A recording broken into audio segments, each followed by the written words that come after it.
Aujourd'hui, on écoute Héloïse Fleur.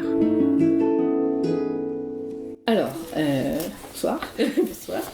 Je m'appelle Héloïse Fleur, j'ai 38 ans et j'ai un enfant, Joshua, qui a 5 ans et demi, bientôt.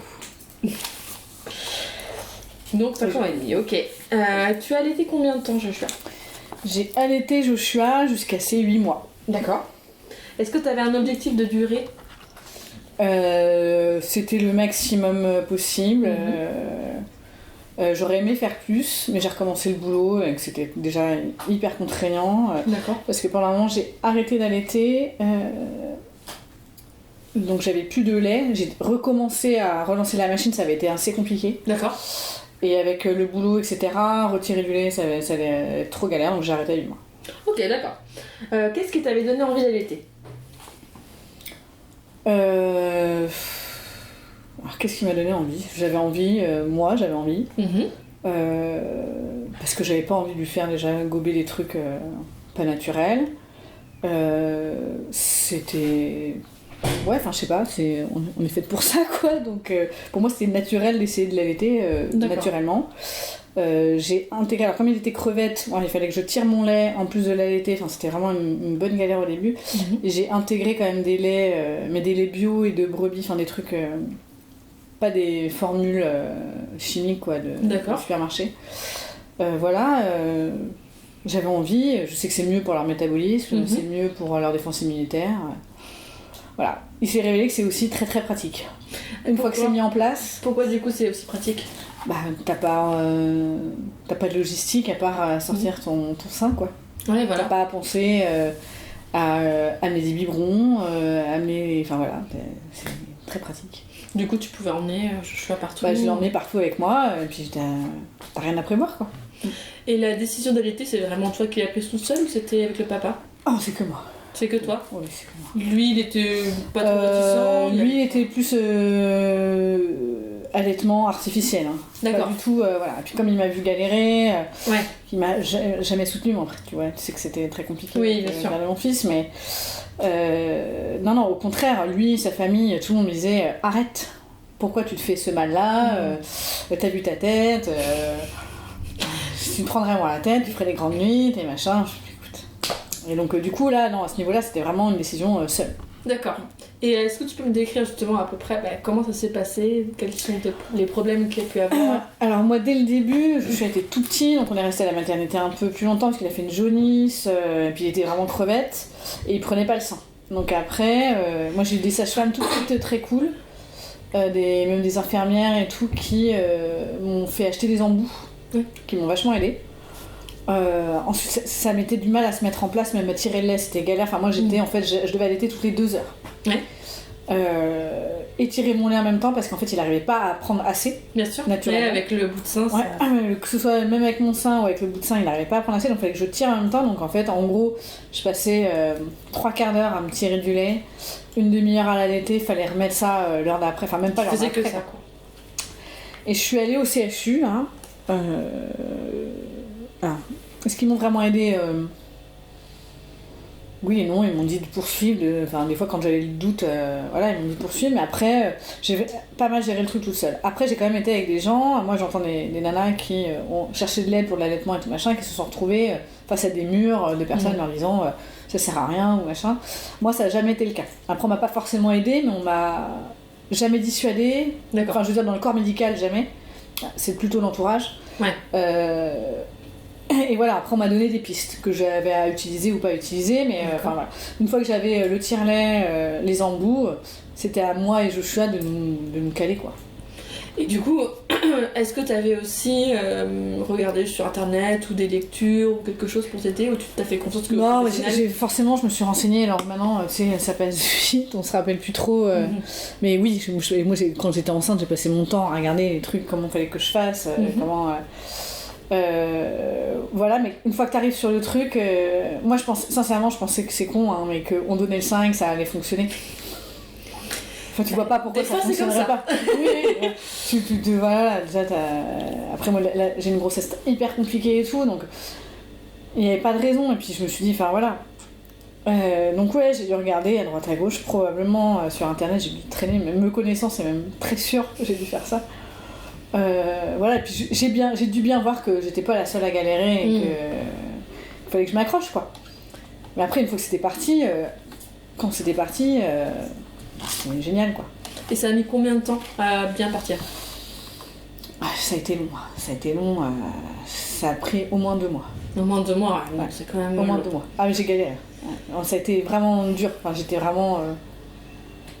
blême, enfin voilà, après j'étais mince. J'étais fatiguée, j'avais une sale gueule. Ouais. Vraiment, mais une fois que c'était parti, c'était le bonheur. Vraiment, c'était génial, quoi. Enfin, moi, pendant que j'ai allaité, il y a eu des moments où je trouvais ça trop bien, quoi. Ouais, bah, c'est pas que non. Mais au début, non, quand on a des problèmes, c'est dur. Il y a des fois où tu te dis, ouais, putain, je vais lui foutre un gros bib de lait bien épais, ça va le calmer, parce qu'en plus, il avait du reflux. Oui, il avait un GO, c'est ça ? Ouais, il avait un GO, donc il a été au CHU et tout machin, et tout le monde me disait, oui, tu lui mets du lait plus épais, ça va passer, machin et tout, ce qui est absolument pas forcément vrai, parce que c'est pas forcément plus digérable et que du coup, les reflux sont vachement acides aussi. Mais c'est vrai que des fois, t'es tenté. Alors après, j'ai aussi intégré certaines formules pour que le père puisse lui donner les biberons, parce qu'il a pas trop... Enfin voilà, il l'a fait quelques fois, mais bon, c'était pas non plus... Et aussi parce que tu gardais pas le lait que tu tirais pour lui donner après ? Si. Mais j'intégrais aussi, l'autre pour diversifier, en fait. J'avais envie de diversifier un peu tout ça, tu vois. Donc c'était surtout lait de brebis, très riche, enfin des laits très riches, quoi. Que des trucs bio et très riches. Pas de lait végétaux. D'accord. Tout petit. Parce qu'il était vraiment petit. Mais en même temps, après, je regarde les photos, une fois que l'allaitement était parti, il était bouffi, quoi. Bah oui. Donc ça a hyper bien marché. Hein. L'allaitement mixte, du coup, tu l'as commencé très tôt ? J'ai été obligée, parce que j'avais pas assez de lait aussi. D'accord. Et qu'il tirait pas assez. Donc on faisait toujours un peu, mais c'était des formules spéciales, là, super vitaminées, machin, que la maternité, ils ont commencé à nous filer. Jusqu'à ce que ça se mette en place, même moi tirer mon lait, mais au début, pendant 15 jours, 3 semaines, je tirais pas assez de lait et il n'y avait pas assez. Donc j'avais pas le choix. Bah c'est ça, il fallait bien qu'ils se nourrissent, quoi. Ouais, c'est ça. Et du coup, donc t'as eu une baisse de lactation à un moment ? Enfin, t'as dû arrêter la lactation ? Alors j'ai arrêté parce que j'ai fait mon anniversaire, j'ai fait la fête, donc j'avais tiré beaucoup de lait et tout machin, et pendant 2-3 jours, même si je tirais un petit peu, ça a fait, je sais pas si c'était ou l'alcool ou le machin et tout, et du coup, à tirer moins régulièrement, ça s'est un peu asséché, ça s'est un peu tari.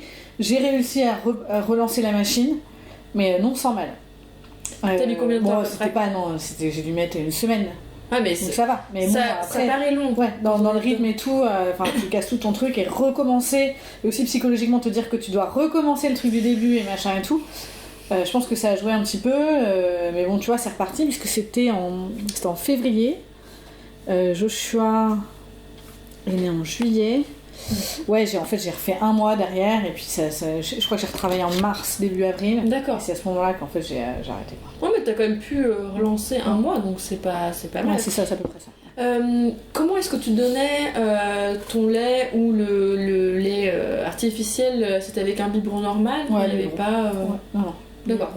Il n'y a jamais eu de problème de confusion synthétine ou ce genre de choses ? Ok, est-ce que dans ton entourage proche, il y a des gens qui ont allaité ou pas du tout ? Bah écoute, les 3/4 des gens... Est-ce que... tu vois, là je pense à Lucie. Est-ce qu'elle a allaité beaucoup, Lucie ? Je suis même pas sûre. Sinon, les 3/4 des gens, c'est non. Moi, il y a très peu de gens auxquels j'en ai parlé. Dans ta famille, personne n'allaitait D'accord. Donc moi, ma mère, elle a... Alors si, moi, ma mère, elle m'a dit qu'elle m'avait allaité.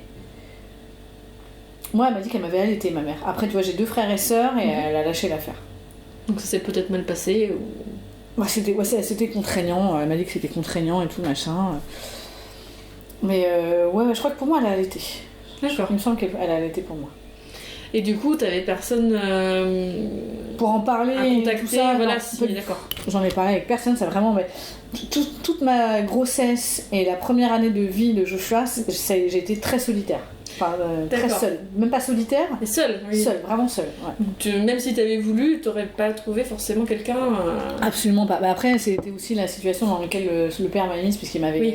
écarté de tous mes amis et m'avait oui. fait vivre en recluse. Donc, Du coup, à forcément. part lui, enfin voilà, j'ai aucun contact presque avec l'extérieur, même avec des amis. Il m'avait coupé tout le monde, donc c'était un peu difficile. Et lui, quelle place il avait dans cet allaitement? Enfin, Zéro. Zéro, rien. À du tout. zéro. Il s'est levé une fois, une nuit. D'accord. En un an. Que j'ai vécu avec lui et Joshua. Très bien. Donc c'était zéro. Donc, et même, je suppose, pour le reste, il s'en occupait pas spécialement. Quand il y avait des gens, il faisait le père idéal. Sinon, non, jamais. Jamais. Il a jamais acheté un paquet de couches, tu vois, par exemple, pour son fils. Jamais. D'accord, donc même l'accessoire. Ah non, puis moi la première nuit il m'a dit, moi de toute façon l'enfant ne dormira pas dans la même pièce que nous, machin et tout, je m'étais dit ouais d'accord, pourquoi pas, ce machin, première nuit, moi c'était impossible de me séparer du gamin, tu vois, impossible. Du coup j'ai dormi à côté du lit et moi je lui dis mais écoute les nuits prochaines je peux pas quoi, faut qu'il soit à côté de moi quoi. Ah oui, bien sûr. Et du coup j'ai réussi et pendant 6 mois le petit était à côté ou dans le lit des fois avec moi la nuit, parce qu'il fallait que je me lève pour allaiter et machin, ou dans le berceau qui était juste à côté de moi. Donc t'as pratiqué un peu le cododo aussi? Alors c'est pas vraiment du cododo, c'était plus à chaque fois que je devais allaiter quoi. Après ça m'arrivait de m'endormir avec Joshua parce que t'es tellement crevé que machin, mais le cododo son père refusait absolument, tu vois. D'accord, mais bon au moins il dormait dans la chambre donc ça permettait de pas avoir... C'était obligé. Puis en plus moi j'avais tellement la hantise de la mort subite, enfin tu vois tout ça quoi. Et puis physiquement je me suis rendu compte dès la première nuit je pouvais pas être séparée de lui, c'était pas possible. Donc je te dis quand il m'a dit son père vraiment m'a fait du mal ce soir-là et j'étais obligée d'aller dormir par terre à côté du berceau dans la chambre de l'enfant quoi. Wow. Parce qu'il en voulait pas dans la chambre. Oui mais par contre, c'est fou que l'instinct de mère ait fait que t'as préféré ton enfant quoi. Mais de toute façon c'était impossible, Et je te dis après même autant son père m'a fait la misère pour 10 000 autres trucs, autant là j'ai réussi à obtenir que le gosse soit dans notre chambre après quoi. Ouais. Et c'est quand même, franchement, surtout quand on allaite pour la nuit, c'est non, mais c'est impossible de se lever. Déjà, t'es en mode zombie. Enfin, je veux dire, c'est impossible quoi. Mais il y en a qui font, ouais. mais franchement, moi, c'est tellement plus pratique aussi de l'avoir avec moi.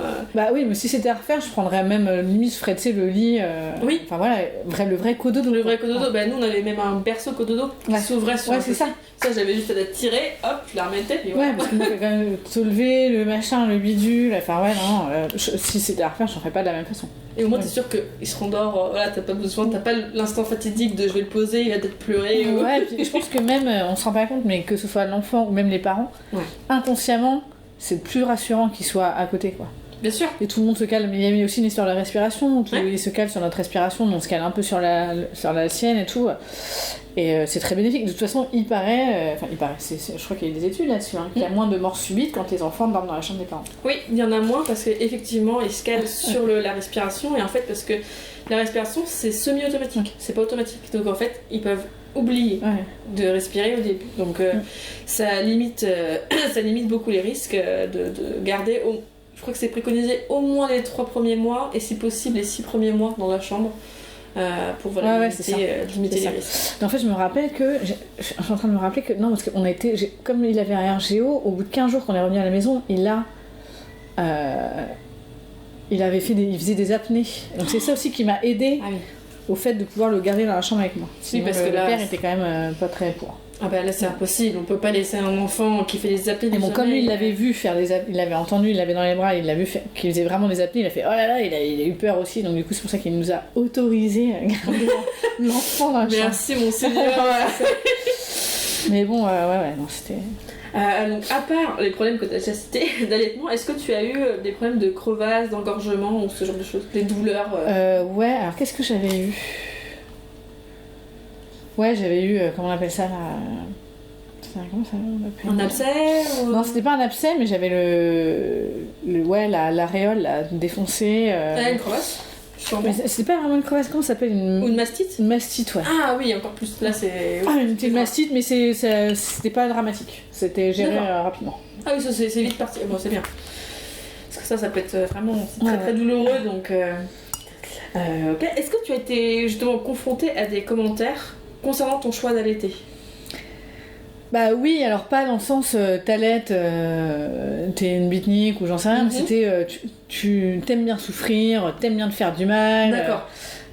Pourquoi tu te simplifies pas la vie à faire ça, moi c'était des trucs qui étaient pour moi incohérents, tu vois. Pour moi, c'était les gens ils prenaient le problème à l'envers. Donc si tu veux, ça m'a je n'ai jamais vraiment discuté de gens avec ça, je me suis dit c'est mort, on s'entendra jamais.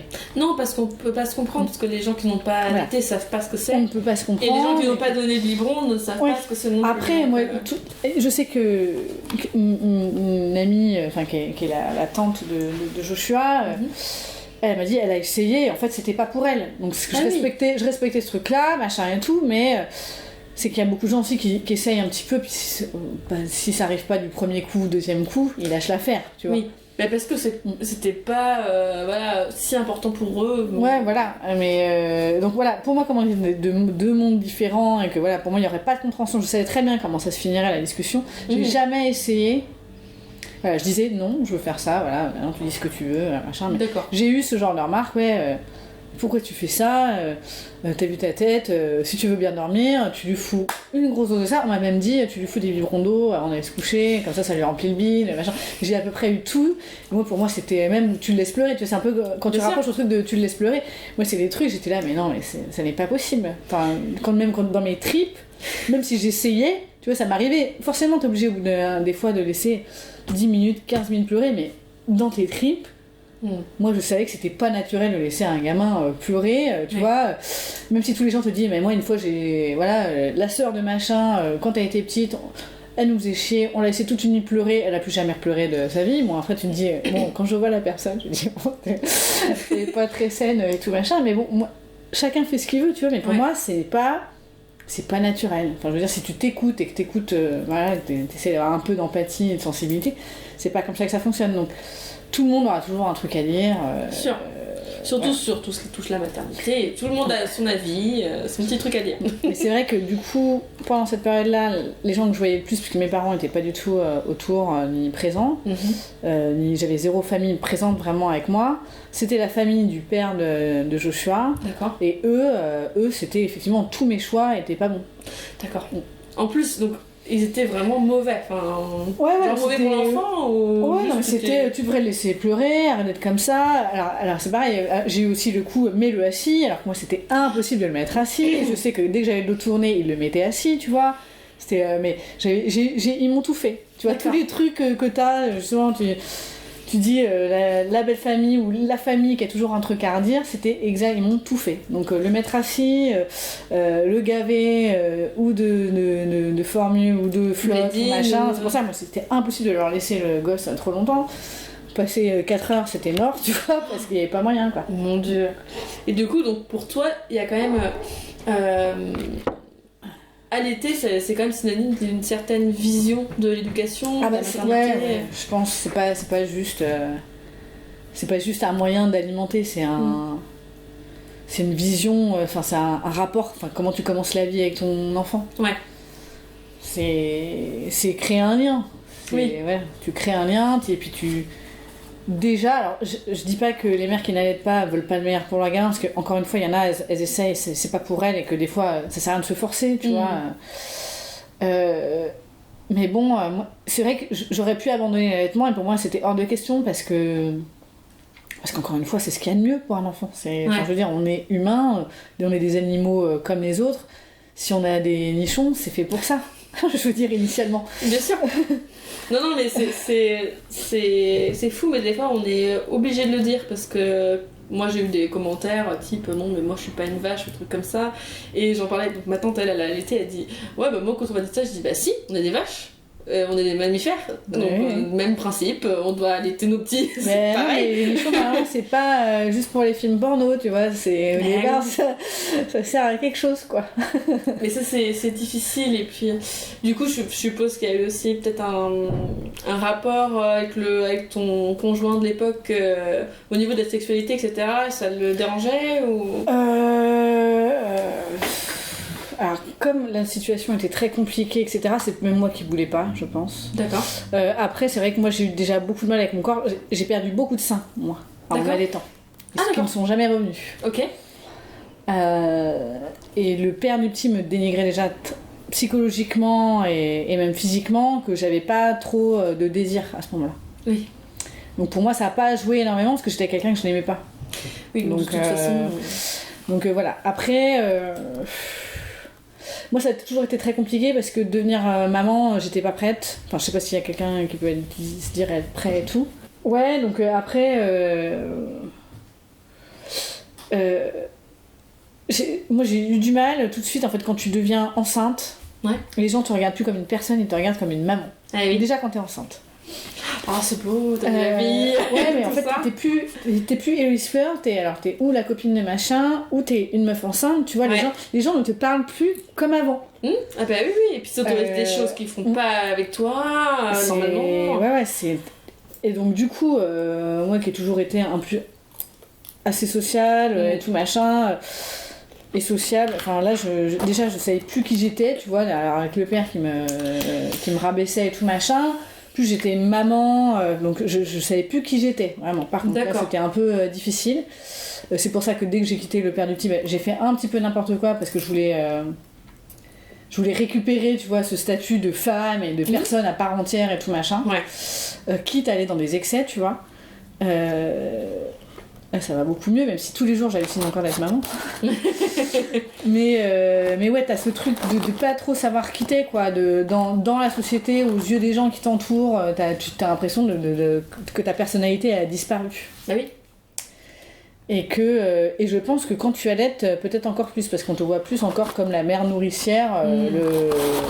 Et du coup, toi, ça a quand même changé, je suppose, ton rapport au corps. Enfin, si tu dis que déjà, t'étais déjà pas trop à l'aise. Ah oui. Moi-même, les gens ont fini par me convaincre que je n'étais qu'une mère et que j'étais plus ni désirable, rien. Enfin, voilà, oui. D'où je te dis après, c'est trop dans le thème, mais c'est vrai que quand j'ai quitté Père du Petit tout machin, je suis sortie avec beaucoup de garçons parce que j'avais besoin de me rassurer. Ouais, ça se comprend. De savoir que j'étais pas comme une maman, même si mon corps avait changé forcément. Tu vois. Mais bien sûr. Je m'étais élargie, là, alors par contre, la perte de sein, ça m'a fait quand même très mal. Ouais, mais après, de toute façon, après une grossesse, hein, même quand on n'allait pas, ça fait toujours cet effet-là, malheureusement.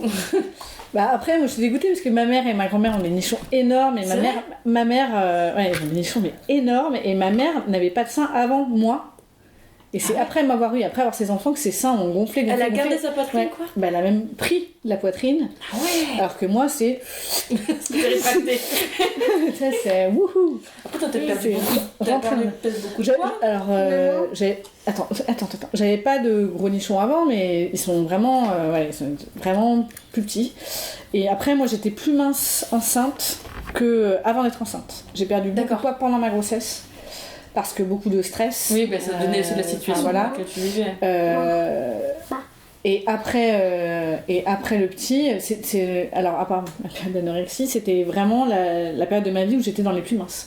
Et quand tu me voyais de dos, on voyait pas que j'étais enceinte du tout. Non, ça m'étonne pas, si t'étais très très mince en général. Et voilà. Est-ce que tu as allaité en public ? Ça m'est arrivé d'allaiter. Est-ce que j'ai déjà allaité en public ? J'ai déjà allaité chez des potes, supermarché, non. J'ai déjà allaité chez des copains. Mais après, pareil, hein, le père m'empêchait beaucoup de sortir. Donc, ah oui, d'accord. Donc j'ai pas eu 10 000 occasions de le faire. Après, j'ai allaité chez des copains. Alors soit je changeais de pièce, soit j'avais un truc sur moi. D'accord. Mais par contre, j'ai jamais sorti mon sein devant les gens. Et c'était pour toi ou c'était pour moi. Ouais. C'était pas pour les autres. Les autres, t'avais pas envie forcément que... Après, voilà, moi, tu vois, là, j'ai appris le sport. Les meufs, elles se baladent à poil dans les vestiaires. Moi, c'est un truc, même... Enfin, voilà, je peux pas le faire. C'est pas que ça me dérange, mais voilà, je peux pas. Mais ça me dérange pas. Oui, mais toi, t'as une pudeur qui est comme ça. Je peux pas. Puis le fait aussi que tu sois pas forcément à l'aise. Oui, mais après, moi, j'ai toujours... Voilà, déjà, j'ai un rapport au corps déjà compliqué avant Joshua, que j'ai... Moi maintenant, hein, tu vois, je pense que c'est en train de revenir du fait de vieillir, tu vois, même si je suis pas vieille, je sens que là, les années pèsent. Et donc, j'ai appris à dire que je m'en foutais en fait de ce que les gens pensent de mon corps très tard. Ouais, mais en même temps, c'est dur. Hein. Voilà, moi, c'est à la plage, j'ai toujours, tu vois, par exemple, à la plage, j'ai toujours été habillée, mais vraiment, vraiment beaucoup. Et en fait, c'est là que les gens te regardent, parce que t'es habillée beaucoup. Et voilà, jusqu'à mes... Allez, je crois que c'est jusqu'à... J'ai pensé le jour jusqu'à mes 32 ans, j'étais habillée, mais comme un sac. Vraiment... à se couvrir au maximum. Ah ouais, mais vraiment horrible, pas du tout féminine et tout machin. Et jusqu'au moment où je me suis dit... J'ai du mal à t'imaginer comme ça, parce que je t'ai toujours vu habillée hyper féminin. Ah non, mais après, moi, le truc, c'est que j'ai fait, moi qui suis quelqu'un de très extrême, après j'ai fait, c'est rien à foutre, je m'habille hyper court, tu vois. C'est tout l'un ou tout l'autre. Vous, là, après, le truc de l'allaitement, c'est voilà, j'ai pas eu des occasions, machin.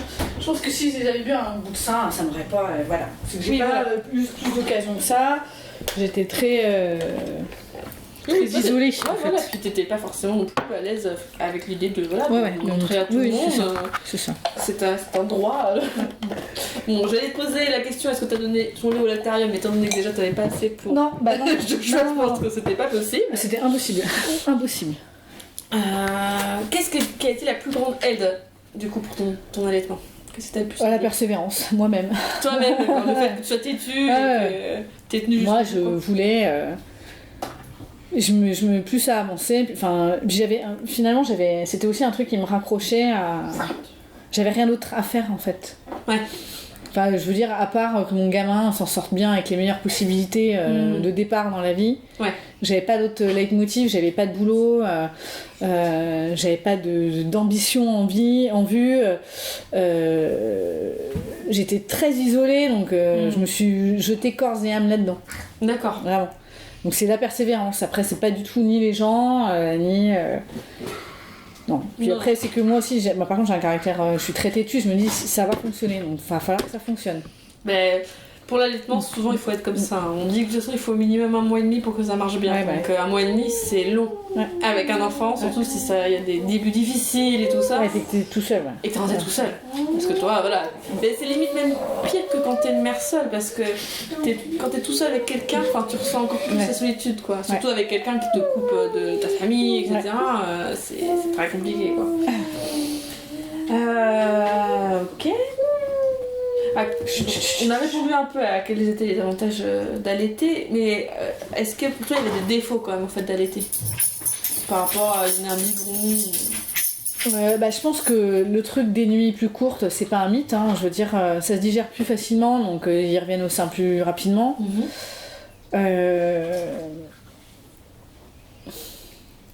Les inconvénients, c'est que je pense que tu dois être plus disponible en fait. Ouais, d'accord. Vu qu'il n'y a que toi qui peux donner... Il n'y a que ça, voilà, c'est ça. En tout cas, si dans ton cas, je sais pas si ça aurait changé grand-chose, je sais pas s'il aurait donné beaucoup de biberons. Ça aurait pas changé grand-chose. Après, je pense plus, l'espacement aurait peut-être été plus large avec des formules qui colmataient le bide, quoi. Après, les inconvénients, à part les débuts difficiles, et aussi quand ça s'arrête, c'est dur, je trouve. Ouais. Psychologiquement ? Ouais, psychologiquement. Enfin, tu vois, tu sais que le lien que t'avais, parce que moi, il y a une période où, quand c'était lancé, où je me rappelle, je kiffais, tu vois, j'adorais le rapport que j'avais avec mon gamin qui est là. Enfin, tu vois, t'étais proche de lui. Enfin, tu te sens utile, tu le sens heureux, tu le sens épanoui, tu le sens bien, tu vois. Et tu te dis, que cette période-là s'arrête, c'est un peu dur. Donc, les débuts difficiles et la fin, je dirais que c'est le plus difficile. Oui, mais du coup, la fin, c'est difficile parce que c'était vraiment épanouissant pour toi d'allaiter. Ouais, puis parce que j'aurais aimé quand même le faire plus longtemps. J'aurais aimé faire 1 an. J'aurais quand même aimé faire 1 an. 1 an plein, ouais. En même temps, quand on travaille, après, moi j'admire les gens qui arrivent à tirer à allaiter le soir, machin. C'est tellement d'investissement, c'est difficile, hein. C'est assez rare finalement des gens qui arrivent à travailler et à allaiter leur enfant en même temps. Après, moi j'ai repris le travail aussi parce que il fallait que je m'échappe de cette relation avec son père et que je commençais à péter les plombs toute seule avec le gosse et tout. Je commençais à péter les plombs. Oui, mais c'est normal. En fait, mais ça c'est pas fini parce que j'avais envie que ce soit fini, c'est parce que j'avais pas d'autre choix. Oui, mais je voulais pas péter. C'est pour ça que c'était difficile. Ouais. Parce que t'as pas choisi d'arrêter. Ouais, c'est ça. Et mais sinon il n'y a pas trop d'inconvénients à l'allaitement, franchement. Je trouve aussi, mais bon, je suis un peu biaisée. Ok. Est-ce que tu peux me raconter un de tes plus beaux moments d'allaitement, si t'en as un? Bah écoute, là je me revois être partie toute seule à Paris avec mon fils, comme ça, voir ma mamie, et je me revois dans le canapé, mais je crois que j'ai dû filmer 2 ou 3 moments où c'était vraiment la plénitude, quoi. Je voyais l'enfant qui était bien, qui avait repris du poids, qui avait pu son RGO, moi qui commençais à voilà, sortir de chez moi, à être libérée du père et tout machin, et je me rappelle, voilà, toute cette période-là à dire... ça fonctionnait bien, on avait un bon rythme, il faisait comme des bonnes nuits, et que ces moments-là d'allaitement, je le regardais et j'étais putain, c'est génial quoi. C'est moi qui ai fait ça, en plus je le trouvais trop mignon, tu vois. Bah oui. Et là, je me suis dit, je le voyais bien, puis je me revois là chez ma grand-mère, ce moment-là, mais je crois que en plus je vais avoir des vidéos de ça. Où je me revois, je suis là, putain, c'est trop bien. Et puis t'as. Autant les premiers allaitements, je me rappelle, des fois, ça débloque certaines hormones et tout machin, ou me sentir, tu vois, encore les joues qui se touchent, t'as l'impression qu'ils t'aspirent de la sève en même temps, de la sève vitale en même temps. Autant cette période-là, j'ai l'impression que ça me donnait de l'énergie, tu vois. Ah oui, d'accord. Ouais. Donc non, je me rappelle cette période-là. Ouais. C'est marrant parce que ça me rappelle ce que tu m'avais dit quand Joshua est né et que tu disais... au moment où on te l'a donné, c'est là, oh, mais il est trop beau. T'en revenais pas de le trouver aussi beau.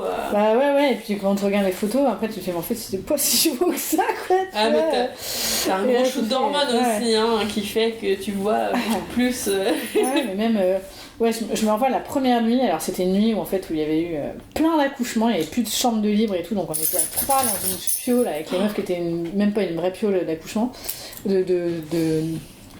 où tu pouvais te reposer, c'était des pièces d'accouchement, et que impossible de le mettre dans le petit truc, comment ça s'appelle, une espèce de petit berceau en plastoc, quoi. Ouais. Je l'ai gardé avec moi tout le temps, puis c'était, t'as vraiment ce lien là où tu dis c'est impossible qu'on me l'enlève, quoi. Ouais, bah oui.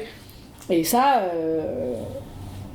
c'est là que tu te dis, non, mais en fait, il y a un truc qui est plus fort que toi, quoi. Ouais. Après, bon, il y a des mères qui se sentent pas mères et tout machin, moi ça a été tout de suite, je me suis dit, voilà. Même si c'était à refaire, j'en ferais peut-être autrement, tout ça et tout. Mais là, je me suis dit, non, je peux pas le laisser. Enfin, voilà, on est liés, quoi. Ouais, c'est ça. Est-ce que tu as un moment drôle? Non. Franchement, c'était la grossesse. Je suis là, moi. Ouais. Et l'année qui a suivi et tout, machin, pas drôle. C'était tellement difficile que c'était pas drôle du tout. Ok. Qu'est-ce que tu aurais voulu savoir avant de commencer à allaiter? Franchement, je pense que moi, ce qui a changé... j'ai rien à changer dans la façon dont ça a été fait, c'est les circonstances de ma vie à ce moment-là qui n'étaient pas les bonnes. D'accord. Après, qu'est-ce que j'aurais aimé savoir Est-ce qu'il y a une information spécialement que tu aurais bien aimé savoir avant de commencer ou... Non, parce que je te dis, j'ai eu de la chance déjà avec le truc des bouts de sein. Je pense que rien que de penser aux bouts de sein, je pense qu'il y a plein de meufs qui doivent galérer avec leur nichon elles-mêmes si on leur donne pas cette info. Bah, qui savent pas que je pense que si elle me l'avait pas dit la meuf, j'aurais jamais pensé par moi-même, tu vois. Et je m'en serais peut-être pas sortie de la même façon. Et après non, j'étais bien orientée, tu vois, on m'a dit vous pouvez aller au CHU, voir, faire des séances, faire des entretiens, machin et tout. Non, après je te dis, moi c'est juste les circonstances de ma vie à ce moment-là qui font que ça aurait pu être beaucoup mieux. Ouais. Sinon le reste, non, après oui c'est vrai, peut-être être soutenu par un entourage ou en tout cas pas jugé, où t'as l'impression que même si on te juge pas vraiment, des remarques comme ça de gens qui sans vraiment juger, parce que c'est plus ou moins des gens ignorants, tu vois, la plupart du temps, c'est inutile. Ça te fait pas forcément du bien quand t'es déjà en postpartum, t'as passé 9 mois de galère. Oui, en plus voilà, c'est ce que t'avais eu. Puis moi j'ai même pas 9 mois, parce que moi j'ai fait une menace d'accouchement prématuré à 7 mois et demi, donc j'étais hospitalisée. Moi, c'était vraiment une grossesse de merde. Donc t'as fini ta grossesse à l'hôpital du coup? J'ai fini mes 3 semaines allongées, il est né à 8 mois. D'accord. Juste un peu avant 8 mois, tu vois, il naissait le jour d'avant, il partait en néonate, donc c'était bon, j'ai serré les fesses. Mais il était vraiment faiblard, hein, tu vois, et 3 semaines avant, j'avais fait une menace d'accouchement prématuré. Enfin, moi j'ai eu des contractions dès le 3e mois, En fait, j'ai eu des excuses quand même de plusieurs médecins qui, en fait, moi, comme j'ai une grosse résistance à la douleur, je disais, moi, j'ai un truc, machin. Ils disaient, non, mais ça va, ça gère, vous avez pas trop mal, donc ça gère. Quoi. Et en fait, non, j'avais le col qui s'ouvrait régulièrement. Ils ont jamais vérifié ton col ? Non. Et après, je suis quand même eu des excuses. Oui, excusez-nous, on aurait dû le voir avant, on aurait dû vous poser plus de questions. Oui. Je sais pas, oui, mais bon. Voilà, donc après, j'ai été hospitalisée 15 jours. Et après, on m'a dit. Parce que moi, c'était hors de question de rester inactive. Alors, du coup, moi, je savais pas, je voulais pas forcément que ça arrive, donc je suis tombée enceinte. Alors qu'on m'avait dit 2 mois avant que je pourrais pas avoir d'enfant. Très bien. Oui, donc tu t'y attendais pas trop à... Pas du tout.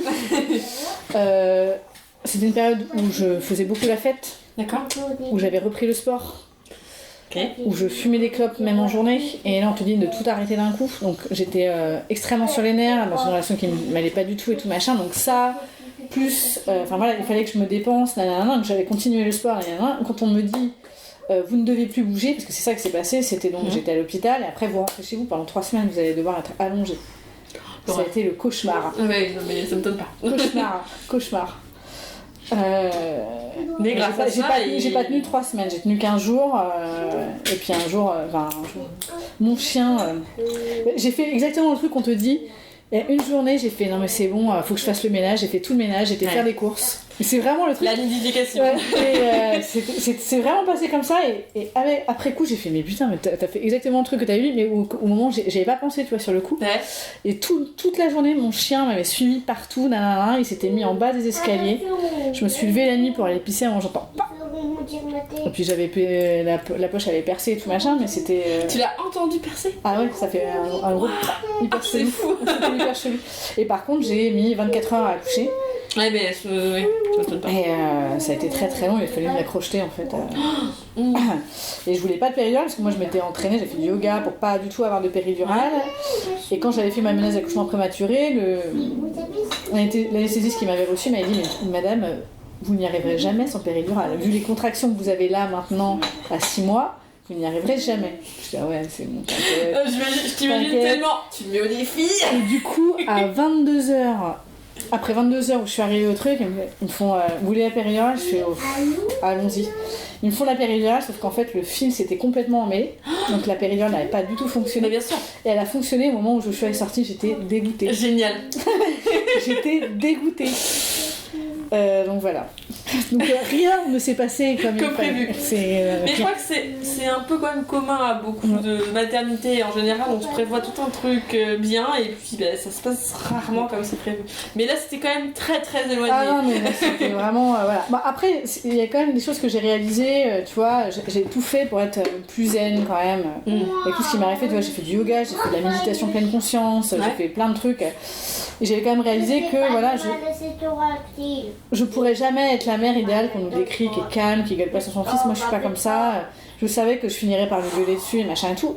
Et en fait le fait de l'accepter, ça m'a vachement apaisée. Oui.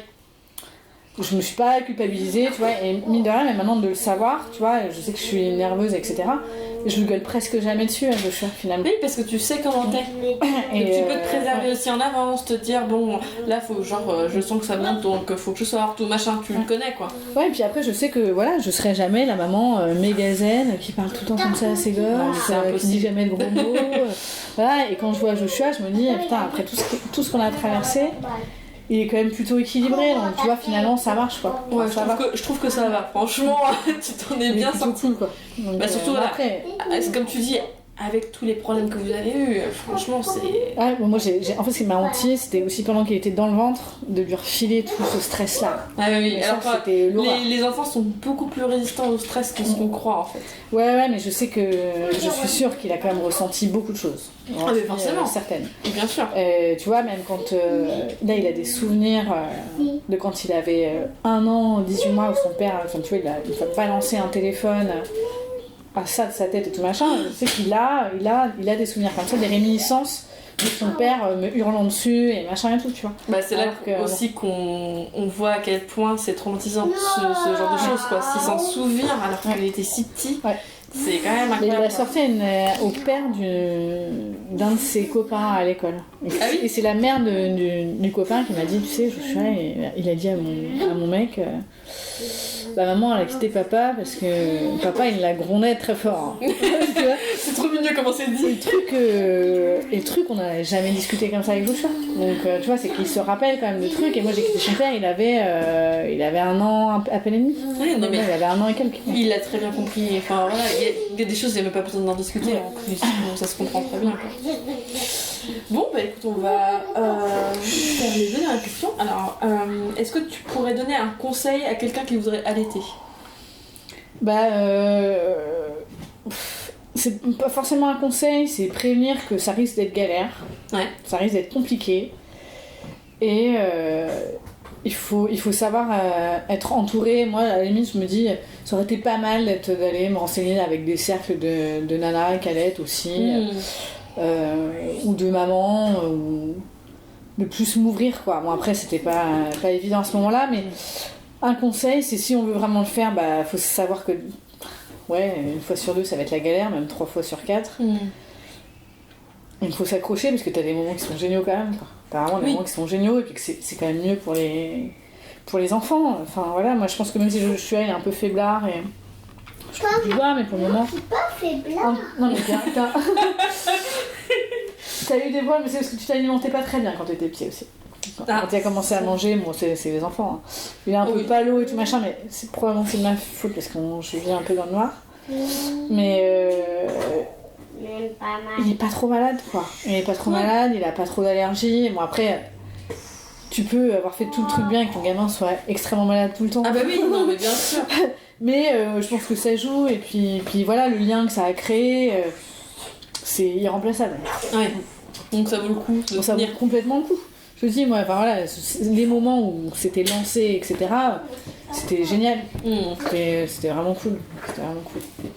Et dernière question un petit peu, on va dire, à l'écart de ce dont on a parlé. Est-ce que pour toi, l'allaitement, ça peut être considéré comme un acte militant ? Oui, je pense. Moi, je le vois pas du tout comme ça. Ouais. Mais oui, je pense. Mais alors, militant, ça peut être militant par rapport à la société en général, ou à ta famille, ou à... Ouais, ça peut être... moi, je sais que je lis beaucoup de choses sur le féminisme, par exemple. Donc, il y en a qui trouvent que c'est féministe, il y en a qui trouvent qu'au contraire, c'est contraire au féminisme. Après, ça dépend de l'intention que tu mets dedans, quoi. Moi je l'ai jamais vu comme ça, moi c'était vraiment un truc personnel, mais après moi je suis pas un bon exemple parce que tu vois je suis végétarienne depuis 20 ans, c'est quelque chose que j'ai jamais mis en avant et que je mettrai probablement jamais en avant. Qu'est-ce que tu fais pour toi ? Tu fais pas pour... Je fais pour moi, voilà tout ce que je fais pour... que ce soit tu vois, même pour les animaux machin et tout, c'est quelque chose que je regarde de façon très confidentielle, donc moi je suis pas une bonne... À plein de niveaux je suis pas une bonne citoyenne. Je respecte, tu vois, les gens qui font les manifs, qui font la guerre, qui machin. J'ai envie que ça pète, tu vois, j'ai envie que plein de choses évoluent, machin et tout, mais je suis la première à estimer que tout ça, ce sont des démarches aussi qui doivent rester personnelles. Donc, je pourrais difficilement donner un avis qui soit fiable, enfin qui compte vraiment, parce que je donne pas les moyens à la société, moi, d'évoluer. Je reste quand même pas mal dans mon coin. D'accord. Après, je considère que oui, effectivement, si tu mets l'intention de défendre la femme et dans tout ce qu'elle est, le fait d'être mère et femme en même temps, etc., oui, c'est un acte militant. Après, encore une fois, c'est chacune fait comme elle l'entend, quoi. Ok, c'est bon, très bien, parfait. Je vous remercie d'avoir écouté cet épisode jusqu'au bout et surtout, je remercie Héloïse Fleur pour son précieux témoignage. Si vous souhaitez me suivre sur les réseaux sociaux, vous pouvez me retrouver sur Instagram, Facebook et Twitter, mais c'est sur Instagram que je suis la plus active. Si vous souhaitez que je devienne votre doula et que je vous accompagne pendant votre grossesse, pendant votre accouchement et ou en postpartum, ou si vous souhaitez prendre des cours de portage, jetez un coup d'œil à mon site www.lavoilactedoula.fr. Tous les liens sont en description. Je vous souhaite une bonne journée, soirée ou nuit et vous dis à bientôt pour un prochain épisode de tes témoignages.